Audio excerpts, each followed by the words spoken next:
Advocate K S Arunkumar ഇപ്പോൾ advocate Prashant Padmanabhan പറഞ്ഞ കാര്യങ്ങൾക്ക് എനിക്ക് മറുപടി നൽകാം. ഒരു അന്വേഷണം നടക്കട്ടെ, അതിന് തടസ്സം ഉണ്ടാക്കരുത് എന്ന് ഹൈക്കോടതി പറയുക പോലും ചെയ്തു എന്നുള്ളതാണ്. പക്ഷേ ഇടയ്ക്കിടയ്ക്ക് ഹൈക്കോടതിയെ സമീപിക്കുകയായിരുന്നു. തോമസ് ഐസക്കിന്റെ കാര്യത്തിൽ പ്രത്യേകിച്ച് ആ കാര്യമാണ് അദ്ദേഹം ചൂണ്ടിക്കാണിച്ചത്. എനിക്ക് മറുപടി നൽകാം. എനിക്ക് വളരെ ബഹുമാനമുള്ള ഒരു അഭിഭാഷകനാണ് അഡ്വക്കേറ്റ് പ്രശാന്ത് പത്മനാഭൻ. ഓരോ വിഷയത്തിലും വളരെ ആധികാരികമായിട്ട് പഠിച്ച് തന്നെ വിഷയങ്ങൾ അവതരിപ്പിക്കാറുണ്ട്. പക്ഷേ ഈ ചർച്ചയിൽ അദ്ദേഹം പറഞ്ഞ കാര്യങ്ങൾ വസ്തുതകൾ വേണ്ടത്ര മനസ്സിലാക്കാതെയാണ് എന്നൊരു സംശയം എനിക്കുണ്ട്. അത് അങ്ങ് തന്നെ ഇതൊന്ന് പരിശോധിക്കേണ്ടതാണെന്നതാണ് എനിക്ക് പറയാനുള്ളത്. 4 വർഷവും 10 മാസം എടുത്തുകൊണ്ട് ഈ വിഷയത്തിൽ ED അന്വേഷിക്കുക. ഇതുമായി ബന്ധപ്പെട്ടുണ്ട് ഹൈക്കോടതിയിൽ റിട്ട് പെറ്റീഷൻ, ഏറ്റവും അവസാനം ഫയൽ ചെയ്ത റിട്ട് പെറ്റീഷൻ പെൻഡിംഗ് ആയിട്ട് 1.25 വർഷമായി. അത് റിട്ട് പെറ്റീഷൻ നമ്പർ 1377/2024 പെൻഡിംഗ് ആണ്. ഇതിലെല്ലാം നേരിട്ട് ഹാജരാകുന്നതിന് തോമസ് ഐസക്കിന് സ്റ്റേ കൊടുത്തിട്ടുണ്ട്. ഒരു തരത്തിലും ഹാജരായിട്ടില്ല, ചോദ്യം ചെയ്തിട്ടില്ല. ഇതിനിടയിൽ ഇപ്പൊ പറയുന്നത് അന്വേഷണമൊക്കെ പൂർത്തീകരിച്ചു, ഞങ്ങൾ ഇത് അഡ്ജൂഡിക്കേഷൻ അതോറിറ്റിയുടെ മുന്നിൽ ഇതിന്റെ ഉത്തരവ് കൊടുത്തിരിക്കുന്നു, സമൻസ് കൊടുത്തിരിക്കുന്നു എന്നൊക്കെ പറയുന്നു. എന്തുകൊണ്ടാണ് കോടതി തോമസ് ഐസക്കിനോട് നേരിട്ട് ഹാജരാകേണ്ടതില്ല എന്ന് പറയാൻ കാരണം? അന്വേഷണമൊക്കെ നടന്നോട്ടെ, ഒരു വ്യക്തി ഹാജരാകേണ്ടെന്ന് പറയാൻ കാരണം എന്തിനാണ് ഈ സമൻസ് അയച്ചത്, എന്ത് നിയമലംഘനമാണ് നടന്നത് എന്ന് ചൂണ്ടിക്കാണിക്കാൻ 2 വർഷമായിട്ടും ഈ രാജ്യത്തെ ഏറ്റവും വലിയ അന്വേഷണ ഏജൻസി എന്ന അഹങ്കാരം കൊള്ളുന്ന EDക്ക് കഴിഞ്ഞിട്ടില്ല എന്നത് ബോധ്യമായി കൊണ്ട് തന്നെയാണ്. ഞാൻ ആദ്യം പറഞ്ഞല്ലോ, നാഷണൽ അതോറിറ്റി ഓഫ് ഇന്ത്യയും അതുപോലെ തന്നെ മറ്റ് ഡിപ്പാർട്ട്മെന്റുകളും എല്ലാം ഇതേ രൂപത്തിൽ മസാല ബോണ്ട് എടുക്കുന്നു. അവിടെ ഒരു നിയമലംഘനം കാണുന്നില്ല. RBI ആണ് ഇതിനെല്ലാം നോ ഒബ്ജക്ഷൻ സർട്ടിഫിക്കറ്റ് കൊടുക്കുന്നത്. പലിശയുടെ തോതും കാര്യങ്ങളെല്ലാം നോക്കുമ്പോൾ ഒരു പൊതു മാർക്കറ്റിൽ ഇതിന്റെ ബോണ്ട് ഇഷ്യൂ ചെയ്ത് ഏറ്റവും കുറഞ്ഞ പലിശ ആരാണോ പറയുന്നത് അതാണ് വാങ്ങിക്കുന്നത്. അതെല്ലാം റിസർവ് ബാങ്ക് ഓഫ് ഇന്ത്യ കൃത്യമായി പരിശോധിച്ചതാണ്. അപ്പോ ഇത്രയും 4 വർഷവും 10 മാസവും എടുത്ത അന്വേഷണത്തിനിടയിൽ ഒരു നിയമവിരുദ്ധതയും കണ്ടിട്ടില്ല എന്ന് ഹൈക്കോടതിക്ക് ബോധ്യമായിട്ടാണ് ശ്രീ തോമസ് ഐസക്കിന് നേരിട്ട് ഹാജരാകേണ്ടതില്ല എന്ന് പറഞ്ഞ് സ്റ്റേ കൊടുക്കുന്ന സാഹചര്യം ഉണ്ടായത്. എന്നിട്ട് ഇവിടെ പറയുന്നത് ഇതൊക്കെ എന്താണ്ട് ഹൈക്കോടതിയുടെ വിധിക്ക് വിരുദ്ധമായിട്ടാണ് ചെയ്യുന്നത്, പ്രവർത്തിക്കുന്നത് എന്നാണ്. എന്നാൽ ശ്രീ പ്രശാന്ത് പത്മനാഭൻ എന്ത് നിയമവിരുദ്ധതയാണ് ഈ മസാല ബോർഡുമായി ബന്ധപ്പെട്ടുകൊണ്ട് കിഫ്ബി ചെയ്തത് എന്ന് അങ്ങേക്ക് ചൂണ്ടിക്കാണിക്കാമോ? അതായത് RBI തന്ന നോ ഒബ്ജക്ഷൻ, അതുപോലെ മറ്റെല്ലാവരും ചെയ്തതുപോലെ തന്നെ ചെയ്തിരിക്കുന്നു. ഒരു തരത്തിൽ പോലും ഒരു നിയമവിരുദ്ധതയും ചൂണ്ടിക്കാണിക്കാൻ കഴിയില്ല.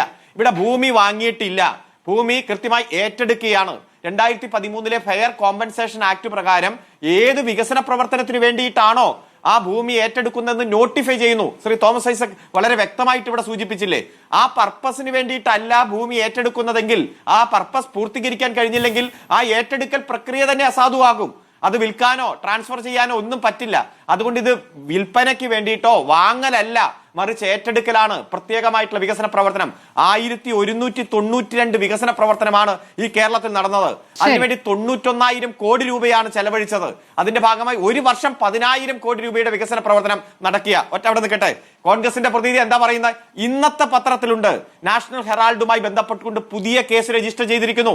ഏതൊക്കെ ഒഫൻസ് വെച്ചിട്ടാണോ കേസിന്റെ വിചാരണയും അന്വേഷണവും നടന്നത്, അതിൽ വസ്തുതയില്ലെന്ന് ബോധ്യപ്പെട്ട് അതിന്റെ വിധി പറയാൻ മാറ്റുന്ന സാഹചര്യത്തിൽ വീണ്ടും ഒരു കേസ് രജിസ്റ്റർ ചെയ്യുന്നു.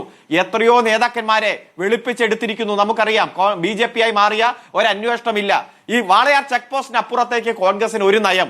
ഈ കേരളത്തിൽ വന്നാൽ ED നല്ല ED, പരിശുദ്ധമായ ED, പൂർണ്ണമായി 24 കാരറ്റ് ED എന്ന് കോൺഗ്രസ് പറയുകയാണ്. പക്ഷേ ഒരു വ്യത്യാസമുണ്ട്. രാഹുൽ ഗാന്ധിയും സോണിയാഗാന്ധിയും ഒക്കെ മണിക്കൂറുകളോളം ചോദ്യം ചെയ്തിരുന്നു. അല്ല, ഇവിടെ ചോദ്യം ചെയ്യണമെങ്കിൽ ചോദ്യം ചെയ്തോട്ടെ, അന്വേഷിക്കണമെങ്കിൽ അന്വേഷിച്ചോട്ടെ. മടിയിൽ കനമുള്ളവന് മാത്രമേ വഴിയിൽ പേടിച്ചാൽ മതി. ഇപ്പൊ ഈ ചർച്ചയുടെ ഹെഡിങ് എന്താ? ED പേടിയോ? ഞങ്ങൾക്കൊരു പേടിയില്ല, EDക്കാണ് പേടി. ആരെ? ഞങ്ങളെ.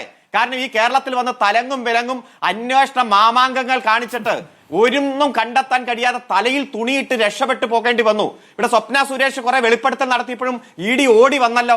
അതിന്റെ അന്വേഷണം എവിടെ വെച്ച് അവസാനിപ്പിച്ചു? എന്തുകൊണ്ട് കുറ്റപത്രം കൊടുത്തില്ല? എവിടെ വെച്ചിട്ടാണ് അവർ നാണം കെട്ട് തിരിച്ചു പോയത്? നിങ്ങൾക്കറിയോ? സെലക്ടീവ് ലീക്കേജിന്റെ ഭാഗമായി എത്രയോ ചർച്ചകൾ നമ്മൾ നടത്തി, എത്രയോ പക്ഷെ പറയുന്ന 2 കാരണങ്ങളാണെന്നുള്ളതാണ് വ്യത്യാസം. VR അങ്ങേക്ക് മറുപടി നൽകാം. ഒറ്റ കാര്യോടെ പറഞ്ഞ് അവസാനിപ്പിക്കാം. ഏതെങ്കിലും തെളിവ് CPM-നെതിരെ LDF-നെതിരെ ഞാൻ പറഞ്ഞ് അവസാനിപ്പിക്കാം. ഏതെങ്കിലും തെളിവ് CPM-നെതിരെ കിട്ടിയാൽ, LDF-നെതിരെ കിട്ടിയാൽ, സംഘപരിവാർ നേതൃത്വം കൊടുക്കുന്ന ഗവൺമെന്റ് രാജ്യം ഭരിക്കുമ്പോ അത് വച്ചുകൊണ്ടിരിക്കുമോ? നമുക്കറിയാമല്ലോ ഇത് എവിടം വരെയൊക്കെ പോകുമെന്ന്.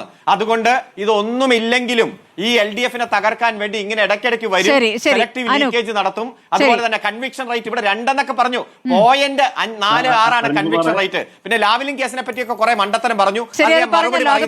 സുപ്രീം കോടതി പെൻഡിംഗ് ഉണ്ട്, 44 തവണ CBI കേസ് മാറ്റി. അതിൽ അസ്വാഭാവികതയില്ല. മറുപടി പറഞ്ഞോളൂ.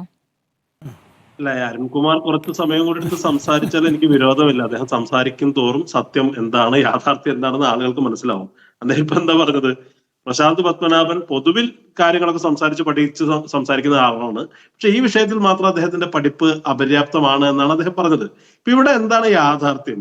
ഇപ്പൊ സിനിമയിലൊക്കെ സ്റ്റണ്ട് സീനുകൾ കാണുമ്പോൾ അതിന്റെ സാങ്കേതികത അറിയാത്ത കുട്ടികളായ ആളുകളൊക്കെ നായകനും വില്ലനും തമ്മിൽ വലിയ അടി യഥാർത്ഥത്തിൽ നടക്കുന്നതാണെന്ന് തോന്നും.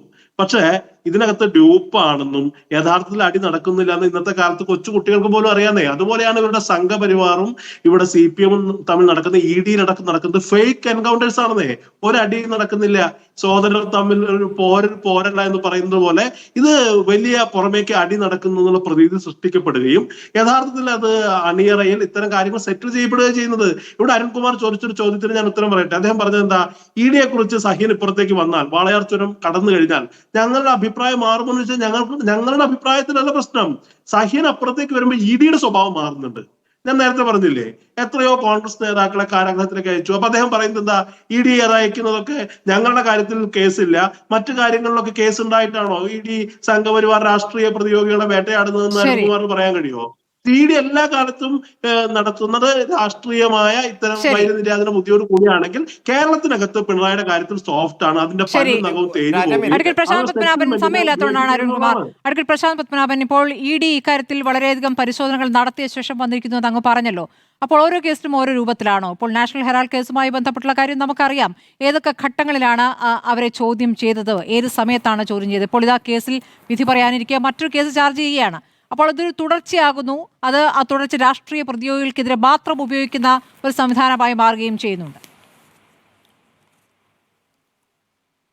അങ്ങനെ ഒരു ആരോപണം ഉള്ളപ്പോൾ തന്നെ ഇതിനകത്ത് എവിടെയോ പാളിച്ചകൾ വന്നിട്ടുണ്ട്, എവിടെയോ അപര്യാപ്തതകളുണ്ട്, എവിടെയോ എന്തൊക്കെയോ മറച്ചു വെക്കുന്നുണ്ട്, എവിടെയോ വയലേഷൻസ് വന്നിട്ടുണ്ട് എന്ന് ED പറയുമ്പോൾ അതില്ല എന്ന് ഉറക്കെ പറയുന്ന ശ്രീ തോമസ് ഐസക് ഉൾപ്പെടെയുള്ളവർ എന്തുകൊണ്ടാണ് ആ നിയമ സംവിധാനത്തിലെ തന്നെ ആ മറുപടി കൊടുക്കാൻ ബാധ്യസ്ഥരായിട്ടുള്ളവർ അത് കൊടുത്തിട്ട് ഞങ്ങളുടെ കൈകൾ ശുദ്ധമാണെന്ന് അവിടെ തെളിയിക്കാത്തത് എന്തുകൊണ്ടാണ്? അവർ കോടതിയിൽ പോകുന്നതും ഇപ്പോഴും പറയുന്ന മുഖ്യമന്ത്രി തിരിച്ചു വന്നിട്ട് ആലോചിക്കും. മുഖ്യമന്ത്രി തിരിച്ചു വന്നിട്ട് നിയമം ഫോളോ ചെയ്യേണ്ടെന്ന് പറയാൻ പറ്റില്ലല്ലോ. നിയമോപദേശം കിട്ടിയാലും മറുപടി കൊടുത്തേ പറ്റൂ. ഹൈക്കോടതി പോയാലും മറുപടി കൊടുക്കാൻ പറയും. അതാണ് എനിക്ക് പറയാനുള്ളത്. ശരി, അവസാനമായി CR എങ്ങനെ പറഞ്ഞ് അവസാനിപ്പിക്കാം? ഇതിൽ ഇനി മുന്നോട്ട് പോകുമോ ED? അതോ ഇത് കൊടുത്തു കഴിഞ്ഞിട്ട് പിന്നെയും ഒരു പോക്ക് പോയി കുറച്ച് കഴിഞ്ഞ് അടുത്ത തെരഞ്ഞെടുപ്പ് ആകുമ്പോൾ വരും, അങ്ങനെയാണോ? ഇല്ല, ഇത് തീർച്ചയായിട്ടും അടുത്ത തെരഞ്ഞെടുപ്പിൽ മിക്കവാറും നമുക്ക് മാർച്ച് ഏപ്രിലിൽ വീണ്ടും ഒന്നും കൂടി ഇതുപോലെ ചർച്ച ചെയ്യേണ്ടി വരും സ്മൃതി. അതുകൂടി ഒന്നുകൂടി, കാരണം അപ്പം തെരഞ്ഞെടുപ്പ് വരുമല്ലോ, അപ്പോൾ ഒന്നും കൂടി ചർച്ച ചെയ്യേണ്ടി വരും. ഇതിങ്ങനെ നിരന്തരം നടന്നുകൊണ്ടിരിക്കും, യാതൊരു പ്രശ്നവുമില്ല. പിന്നെ നമുക്കെതിരായി നിൽക്കുന്ന ആളുകൾക്ക് വിവരമില്ല, അവർ വായിച്ചിട്ടില്ല എന്നൊക്കെ പറയുന്ന CPM-ന്റെ അത് ആ ശൈലി, തോമസ് ഐസക്കിൻ്റെ ശൈലി തന്നെ അരുൺകുമാർ കൊടുത്തത്. ലാവ്ലിൻ കേസിനെ കുറിച്ച് എന്താ വേണ്ടത് വെച്ചാൽ അദ്ദേഹത്തിന് വേണ്ടി നമുക്ക് വേറെ ചർച്ച ചെയ്യാം. അത് എൻ്റെ കയ്യിൽ വളരെ കൃത്യമായി ഡോക്യുമെൻ്റ് വെച്ചിട്ടാണ് ഞാൻ ലാവ്ലിനെ കുറിച്ച് സംസാരിക്കുന്നത്. അതുപോട്ടെ, അപ്പം അതിനെക്കുറിച്ച് ഇല്ല, നമുക്ക് കാണാം. സ്മൃതി തെളിവിന്റെ ഒരു കണികയെങ്കിലും ഉണ്ടെങ്കിൽ ഈ ഫയൽ ഓപ്പൺ ചെയ്യാമെന്ന് സുപ്രീം കോടതി പറഞ്ഞല്ലേ? തെളിവിന്റെ ഒരു കണികയെങ്കിലും ഉണ്ടെങ്കിൽ ഈ ഫയൽ ഓപ്പൺ ചെയ്യാമെന്ന് സുപ്രീം കോടതി പറഞ്ഞു. ആ കണിക കൊണ്ടുവരാമെന്ന് പറഞ്ഞ് CBI പോയിട്ട് 39 സുപ്രീം കോടതി പറഞ്ഞ ഒരു കണിക കൊണ്ടുവരുന്നില്ല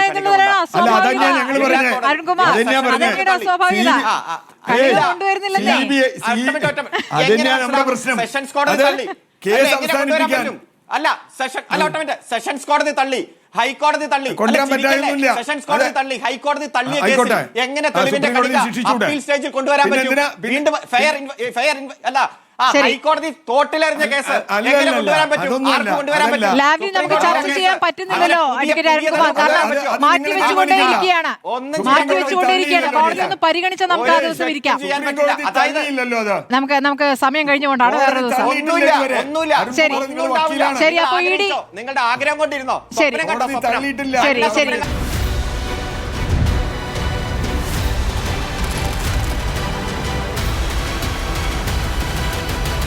Debate with Smriti Parathikkad.